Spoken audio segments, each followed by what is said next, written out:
Part 1. The Quiet Before the Collapse. They say you don't notice the moment a glass cracks. Not at first. It looks whole, feels strong, but the damage is already done, hiding beneath the surface. That's how it was with my marriage. Emily and I had been together since college. We met at a campus bookstore. She reached for the same worn copy of The Great Gatsby I had my eyes on. We laughed, our fingers touched, and just like that, a spark. A slow-burning one, the kind you build your life around. We were inseparable by graduation, moved in together, got married, bought a house, talked about kids, the usual American dream. For a long time, we were good, solid, not perfect, but we had love, respect, and a rhythm that made life feel right. But about a year ago, things started to change, subtly at first. She began staying late at work more often. She's a marketing executive. Busy hours, tight deadlines, demanding clients, so I didn't question it at first. Then came the off-sites, weekend workshops, sudden trips she'd never done before. She stopped laughing at my jokes. We stopped cuddling on the couch. She became quiet during dinners. Her phone was always face down. I noticed. I asked once, "You okay?" I said gently as she picked at her salad one Tuesday night. She smiled too quickly. "Just tired, babe. It's been a crazy quarter." I let it go. I didn't want to be that guy, paranoid, insecure. I trusted her. She was my wife, for God's sake. But something gnawed at me, a chill in the house that had nothing to do with the weather. Her hugs felt rehearsed. Her kisses tasted like guilt. Still, I convinced myself it was in my head. Marriage gets stale, right? Everyone goes through it. Then came that night. It was a Friday, late October. I came home early. Surprise dinner, I told myself. Picked up her favorite Thai food, a bottle of red. I wanted to reconnect, maybe plan a weekend getaway, reignite something. The house was dark when I walked in. "Em?" I called out. No answer. Her car was in the driveway, though. I frowned, stepped into the kitchen. That's when I heard it. The low hum of music upstairs. Our bedroom. I walked up slowly, unsure why my heart was pounding. Each step felt like a warning I didn't yet understand. The door was slightly ajar. What I saw, I can still see it in flashes like lightning behind my eyes. Her back arched, his hands on her waist, moans muffled by our bedsheets, and then her voice, his name, my best friend's name. The plate dropped. I don't even remember letting go. They froze. She turned. Her eyes met mine, wide, wild, not with guilt but panic. "David, wait!" she started, but I was already gone, out the door, down the stairs, into the night that didn't feel like mine anymore. The food spilled across the porch. I stood in the driveway, breathing hard, trying to stay upright. The world tilted, and everything I knew, or thought I knew, shattered in that moment. 10 years. 10 fucking years. And she gave herself to him, to Ethan, my best man, my best friend. Part 2, the man I called brother. I sat in my car that night for almost 2 hours, hands gripping the steering wheel so tightly my knuckles turned white. I wasn't crying. Not yet. Shock has a way of numbing every part of you before pain can take over. All I kept hearing was her voice saying his name. Ethan. Like a curse that kept repeating, smashing into my chest with every echo. Ethan. The one person I never doubted. He was my brother in every way that mattered. We met in high school, fought side by side through college exams, heartbreaks, shitty apartments, dead-end jobs. He was the best man at my wedding. Our wedding. He toasted us, said we were the love story everyone wishes they had. And now I knew that same mouth had kissed my wife in my own bed. It was raining when I finally drove off. Not heavy, just a soft drizzle, like the sky was mocking me with its half-hearted sympathy. I didn't know where to go. I couldn't go to my parents. They adored Emily. My sister would want to kill someone. A hotel felt too pathetic. So I drove to the park where Ethan and I used to hang out in college. A small overlook with a view of the city lights. I sat there, heart in pieces, hands trembling as the rage began to thaw through the shock. I wanted to punch him. I wanted to burn everything down. I wanted to scream, break glass, wake up and find out it was a nightmare. But instead, I just sat there in the dark, staring out at a life that no longer felt like mine. My phone buzzed. 10 missed calls from Emily. 3 texts. "David, please, let me explain." "It's not what you think. Come home, please." "Not what I think. I saw you. I saw his hands on you. I saw your face." I turned the phone off. The next morning, I returned to the house. I didn't know why. Maybe I wanted her to say something, anything, that would make it make sense. Maybe I wanted to see if she looked as shattered as I felt. She was sitting on the couch when I walked in, still in the oversized hoodie she used to sleep in, her eyes puffy and red. She stood up slowly when she saw me, lips parted like she'd been rehearsing what to say all night. "David, don't," I said, voice cold and low. "Don't say my name like that." Her mouth trembled. "It just happened." I laughed. I actually laughed, that bitter, hollow kind that sounds more like a cough. "It just happened. What are you, 16? You tripped and fell onto his dick." She winced, tears welling. "Please don't talk to me like that. You don't get to tell me how to talk. Not after this. Not after him." "I didn't plan it," she whispered. "Was it the first time?" She hesitated. That silence told me everything. My stomach dropped. "How long?" I asked. 6 months. I blinked. 6 months, half a year. That was longer than most relationships start with. And she'd been carrying this lie across dinners, holidays, birthdays. She'd looked me in the eye and smiled while living another life in secret. I walked to the kitchen, needed to move, needed to breathe. The air felt poisoned. She followed me cautiously, like I was a wild animal she was afraid to spook. "We weren't okay, David," she said. "You were distant, cold, you buried yourself in work, and I felt invisible." I turned, fury rising like a storm. "So you fucked my best friend?" Her eyes filled. "I'm not excusing it, I was lonely. And Ethan, he listened. He saw me." The betrayal wasn't just in her words. It was in the way she said his name, soft, familiar, warm. "Did you love him?" I asked, barely able to get the words out. She looked down, and in that moment something inside me died. I left again. This time I took a duffel bag and didn't look back. I drove to a cheap motel outside the city. I stared at the ceiling for hours, wondering how everything could feel so normal on the outside, while inside I was unraveling. I didn't sleep that night, or the next. I didn't tell anyone. I just disappeared. On the 3rd day, I got a message from Ethan. "We need to talk, please, just once. You deserve that." I stared at his name for a long time. My hands shook, my chest felt like it was caving in, and then I replied, "Tomorrow, 7 p.m, park, come alone." Part 3. The Face of a Traitor. I got there early. The sky was a dull grey, heavy with clouds that threatened rain but never quite delivered.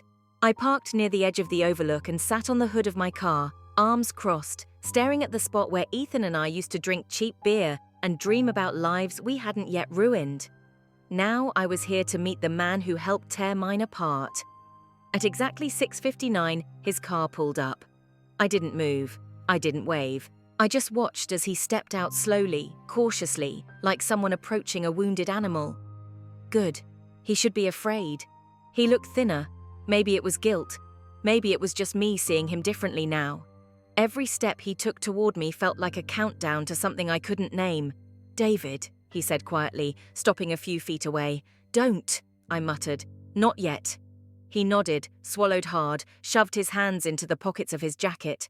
The silence stretched between us like a minefield. Finally, I looked at him. Really looked. "Why?" I asked. He flinched like I'd hit him. "I didn't mean for it to happen." "Bullshit!" "I swear." "Don't swear anything to me," I snapped. "You don't get to act like this was some accident, like you slipped and fell into my wife." Ethan's jaw tightened. "It wasn't like that." "Then explain it. Enlighten me." "Because I've been going over every moment in my head, and the only thing I keep coming back to is how the hell you, my best friend, could betray me like this." He looked away. "We were drunk. That first time, it was stupid. We both felt horrible after. You kept going for 6 months." "I know," he said, voice breaking. "I know. I wish I could take it back." I stood up, fists clenched. "You don't get to wish anything. You didn't just sleep with some random woman, Ethan. You slept with my wife. You came into my house. You sat at my table. You smiled in my face. And the whole time you were—" My voice cracked. "You were fucking her behind my back."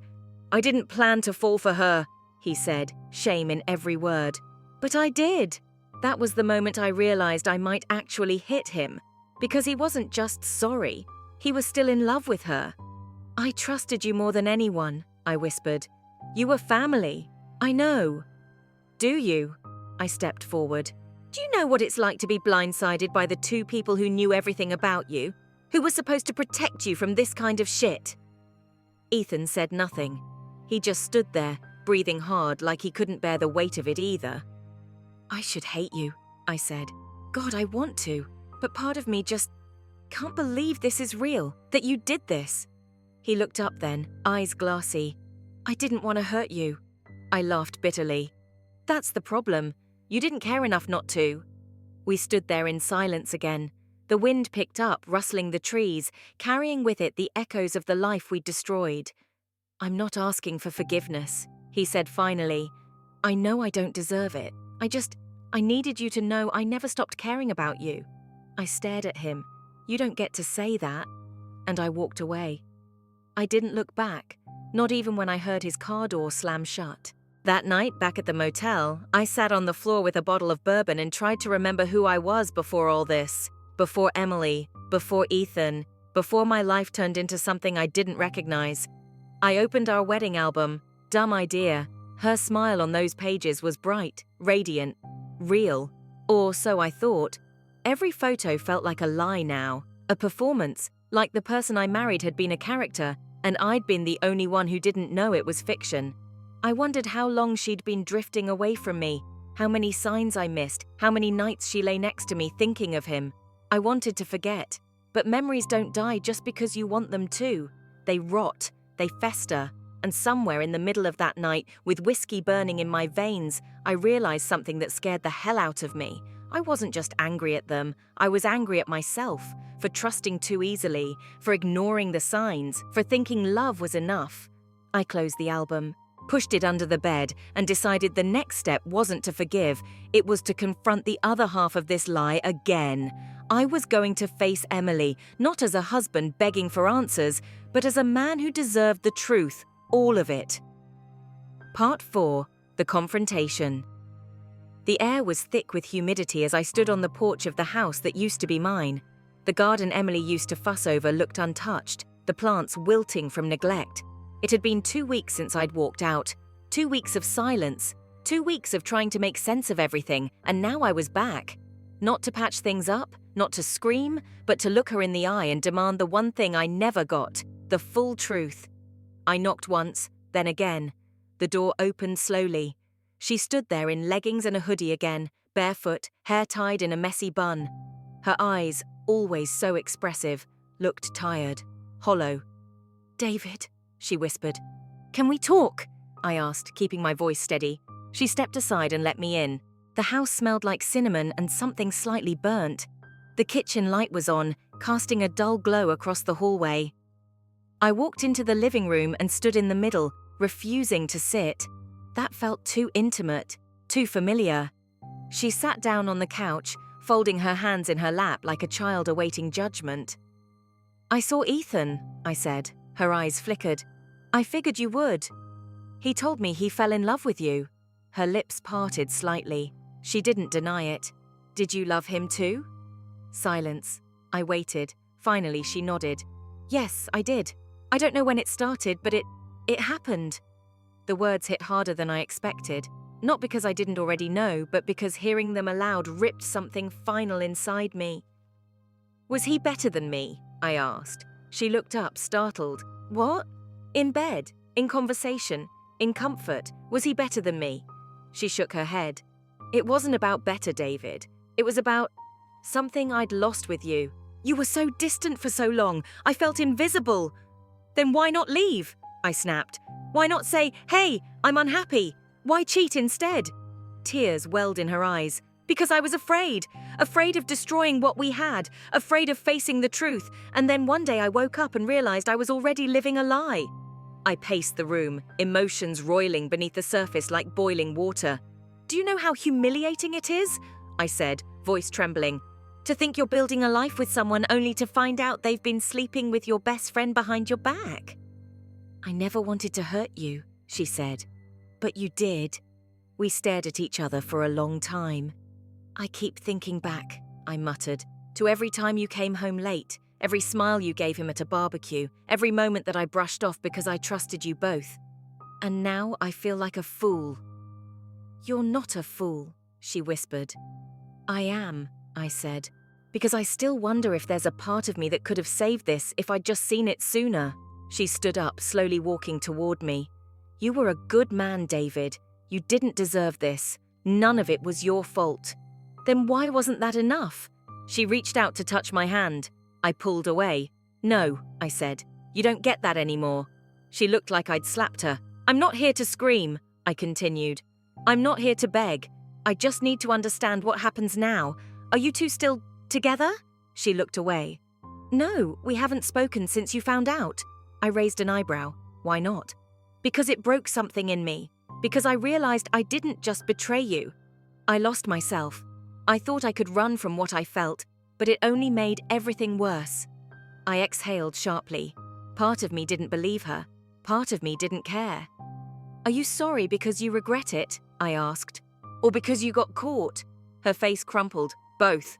I nodded slowly. I'm filing for divorce, I said. I'll have the papers sent over next week. She bit her lip, tears slipping down her cheeks. I understand.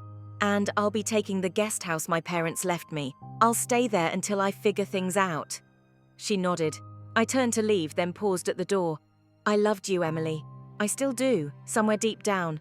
But love doesn't survive betrayal. Not like this. She didn't answer. I walked out without looking back. That night, I lay awake in the guest house, the unfamiliar mattress beneath me creaking every time I shifted. I stared at the ceiling and thought about how fragile everything is. How something as strong as a marriage can be undone not by a single explosion, but by tiny cracks we refuse to acknowledge. I wasn't perfect. I made mistakes. I shut her out without realizing it, but I never broke my vows. She did, and now I was left to rebuild from the wreckage, one broken piece at a time. Part 5. Ashes and Answers. I thought that walking away would bring me peace. It didn't. The silence of the guest house was suffocating. At night, I lay there and heard everything. The creak of the wood settling, the distant rustle of wind through the trees, the hollow echo of my own thoughts bouncing off the walls. There were no memories here, no shared laughter, no framed photos to haunt me. Just space. Too much of it. I spent my days like a ghost, moving without purpose, living without truly being alive. I went back to work, but even that felt like walking through fog. Colleagues asked careful questions, clearly aware that something had broken. I gave them careful answers.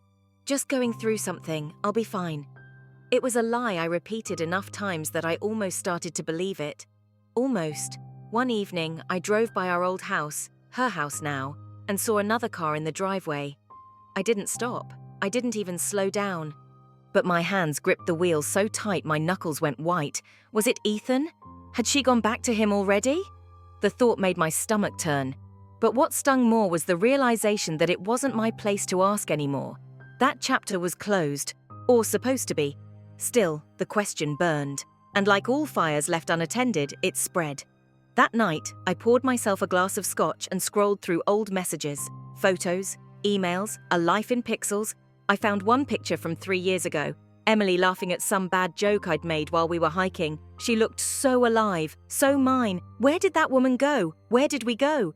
A few days later, I got a message from someone I hadn't expected. Hey, I don't know if it's my place, but I think you should know something. Can we talk? Sarah. Sarah was one of Emily's closest friends. We hadn't spoken since the fallout. I stared at the message for a long time before finally replying. Okay, where? We met at a small cafe near the park, neutral ground. She looked nervous, kept fidgeting with the sleeve of her sweater. I tried not to show how guarded I was, but my whole body felt tense. I wasn't sure if I should reach out, she began, eyes downcast, but I couldn't stay silent anymore. About what? She took a deep breath. About what happened with Emily and Ethan. I leaned in. You know the story, she continued, the affair, the nights they lied, but there's more. Things Emily never told you.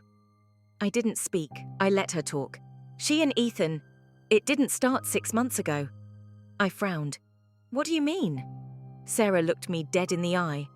It started over a year ago, at that New Year's party. Remember the one at Mark's cabin? I remembered. Barely. We'd all been drinking. I passed out early. Emily stayed up late with the others. Apparently, Sarah said slowly, That night was when it crossed the line for the first time. They didn't sleep together, not then. But something shifted. They started texting, calling, meeting up behind your back. It built up for months before it ever got physical. The blood drained from my face. I thought it was just some stupid mistake, I whispered. A one-time slip. That's what Ethan said, that it happened when they were drunk and they didn't plan it. Sarah shook her head. That's a lie. It was planned. Maybe not the first time, but everything after. They chose it. I stared down at my hands. They were shaking. Why are you telling me this? I asked. Because you deserve the truth and because Emily's trying to rewrite it. I blinked. What do you mean? She's been telling people you were cold, that the marriage had been dead for years, that you pushed her away. I felt like I'd been punched in the chest. I defended her at first, Sarah said softly, but then I saw how easily she twisted everything, and I realized, she's not even sorry, David. Not really. She's just sorry she got caught. I sat there stunned. Words failed me. I didn't know whether to scream or cry, but I knew one thing. I had to see her again. One last time, not for closure, not for forgiveness, but for the truth she still refused to tell. I showed up unannounced. She opened the door with surprise in her eyes and a towel over her shoulder, like she'd just gotten out of the shower. "What are you doing here?" she asked. "I need to talk." She stepped aside. We stood in the kitchen, the same place where we used to drink coffee in the morning and dance to old records on Sundays. "I spoke to Sarah," I said. Her expression didn't change. But I saw it, the flicker of panic just beneath the surface. "And?" She told me the truth, about when it started, about how long it lasted, about you. Emily leaned against the counter, arms crossed. "And you believe her?" "Do I have a reason not to?" She sighed. "I didn't want to hurt you." "You keep saying that," I snapped. "But everything you've done has said the opposite." Her eyes glistened with tears again. "I was lonely, David. You stopped looking at me like you used to. You buried yourself in work. I felt like a roommate, not a wife. And you decided the solution was to screw my best friend." She flinched. "It wasn't supposed to happen like that." "But it did, over and over again." Silence fell between us, heavy, final.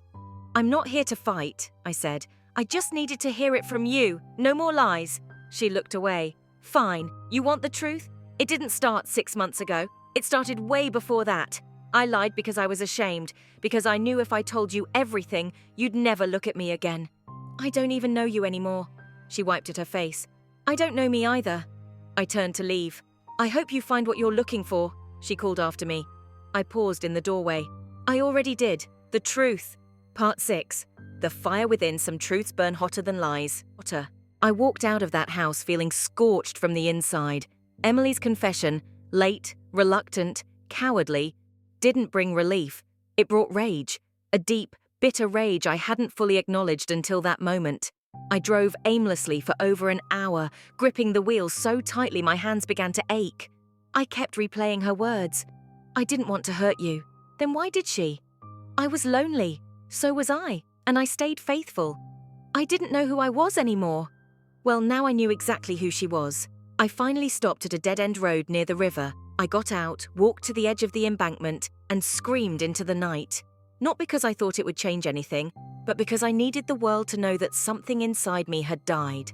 The man I used to be, the man who loved her unconditionally, the man who would have forgiven her had she come clean the first time, he was gone. All that was left was a shell trying to rebuild from the ashes. And yet, beneath the fury there was a strange clarity. For the first time in months I wasn't guessing. I wasn't piecing together scraps or begging for crumbs of honesty. I had it all. The ugly, brutal, unfiltered truth. And somehow that gave me power. The next morning I called a lawyer. The process of divorce isn't just paperwork, it's a funeral. Every signature a nail in the coffin of what was. I met with a woman named Lydia. Sharp, professional, blunt in the best way. She asked me all the questions I dreaded. Any children? No. Joint property? Yes. The house, the car, 2 accounts? Infidelity? Yes. Repeated. She nodded, jotting notes like it was just another Tuesday. For her, maybe it was. "When you're ready," she said, "we'll begin proceedings. But be prepared. Sometimes betrayal brings out the worst in people, especially when they're losing something they thought they controlled." That sentence haunted me. I wasn't sure what Emily would do when she got the papers. Would she cry, beg, try to manipulate me again? Or would she sign them like I was just some phase in her life she was ready to move past? I wasn't prepared for either. A few days later, I sat alone on the porch of the guest house, watching the sunset behind the trees. The bottle of scotch was untouched beside me. I no longer needed it to sleep. The pain had started to dull, not disappear, but shift. It wasn't the sharp stab of betrayal anymore. It was the throbbing ache of loss. Then my phone buzzed. Unknown number. I answered without thinking. David? It was Ethan. My jaw clenched. You've got some nerve calling me. I know, I needed to say something. You've already said enough. I'm sorry, truly. I haven't spoken to Emily since that day. I've left the city. I'm in therapy. Stop. He fell silent. I don't care what you're doing. I don't care if you're climbing mountains to find enlightenment or writing poetry about guilt.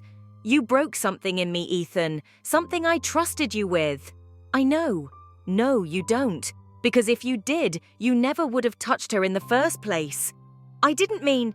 Yes, you did. You meant every touch, every lie, every betrayal. He breathed hard into the phone. I'm not asking for forgiveness. I just wanted you to hear it from me. I was weak, I was selfish, I didn't deserve your friendship, and I'll regret it for the rest of my life. I said nothing. I hope one day, he said softly, you find peace. I hung up, and in that moment, I did feel something close to peace. Not because he apologized, but because I didn't need it anymore. He was a ghost now, so was she, and I was done speaking to ghosts. That same night, I found a notebook in the back of a drawer, blank pages. I hadn't written anything in years, but I picked up a pen and began to write. I didn't write about her or him. I wrote about me, who I was, who I lost, who I wanted to become, and for the first time since everything fell apart, I felt something new. Not pain, not rage. Hope. Part 7. Rebuilding in silence. They say time heals all wounds. I think that's a lie people tell themselves to survive. Time doesn't heal. It just puts distance between you and the fire, enough that the burns stop blistering. But the scars, they stay. They remind you who you were, and more importantly, who you're never going to be again.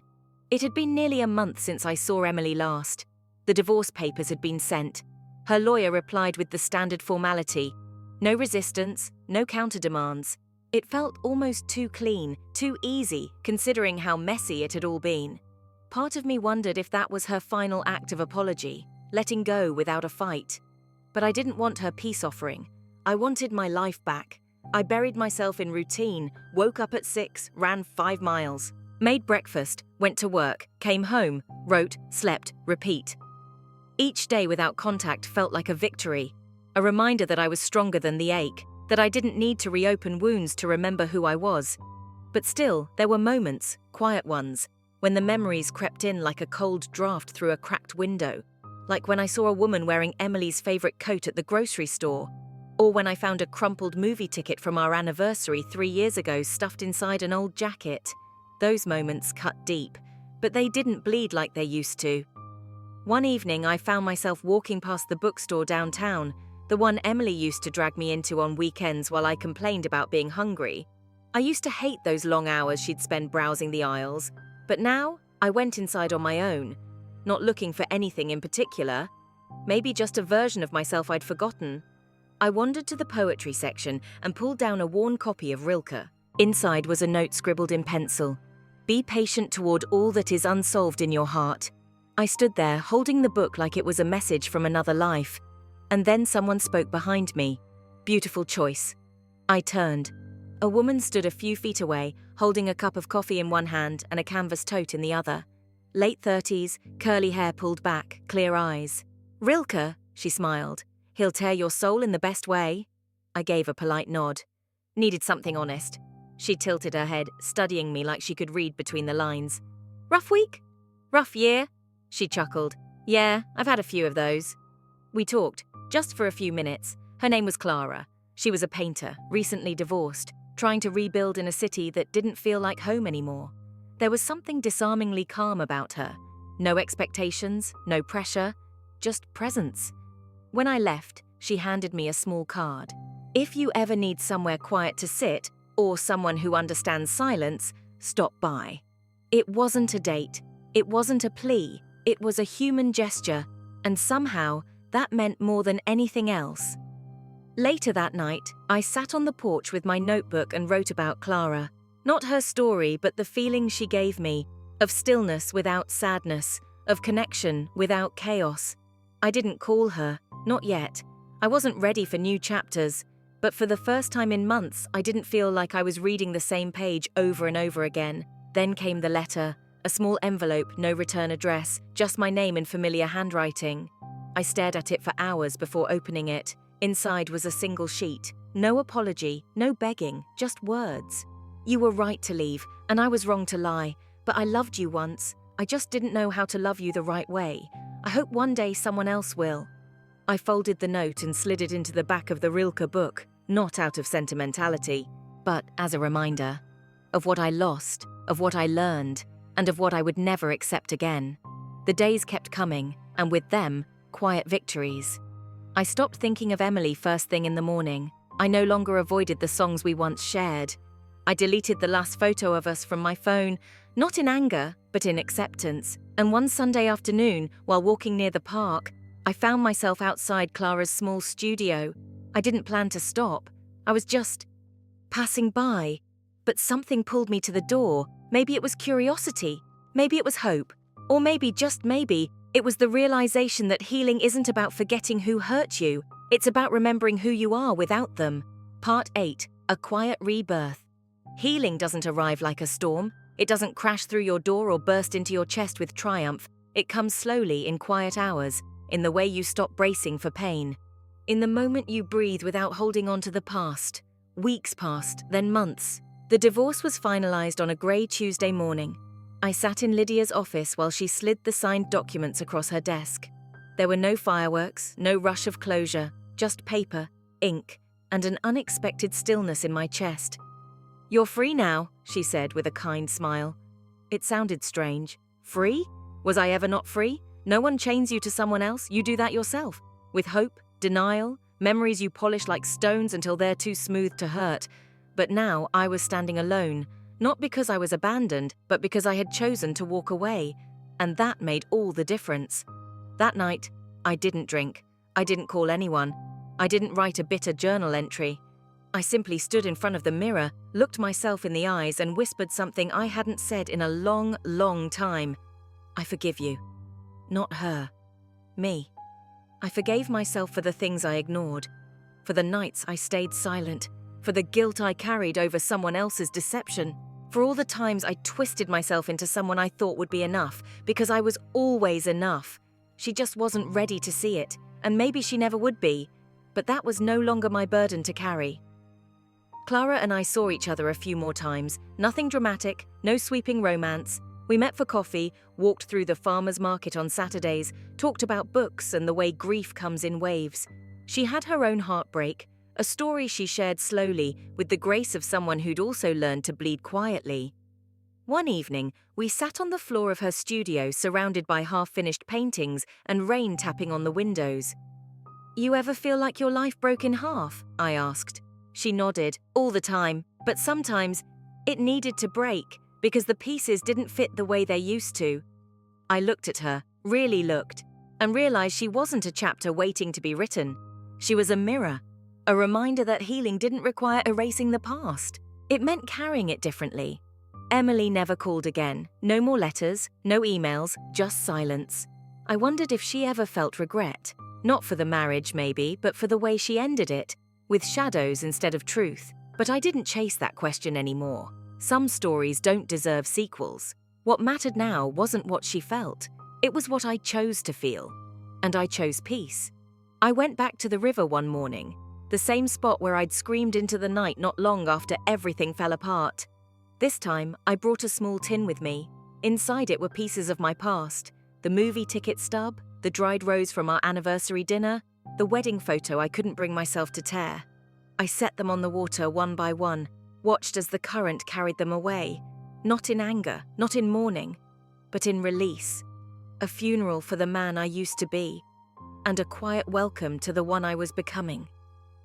I moved out of the guest house a month later, sold the house, bought a small place closer to the edge of the city, near trees, walking trails, and a little cafe that served the best cinnamon tea I'd ever tasted. The kind of place where no one knew my story, where I could write without bleeding. And I did write. Not about heartbreak, not anymore. I wrote about people rebuilding, about men who'd lost everything and found themselves in the process, about women who made hard choices, about hope that didn't come easy, but came anyway. Clara painted me once. She didn't tell me she was going to. I walked into her studio one afternoon and there it was, a portrait of a man looking off towards something unseen, his face calm, his hands open.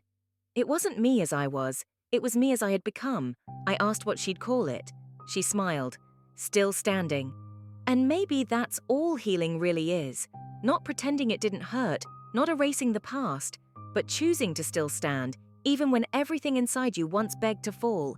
And in the stillness that follows, in the quiet that arrives not with thunder but with breath, you realize you didn't just survive, you became someone new, and that someone deserves everything you were once afraid to hope for.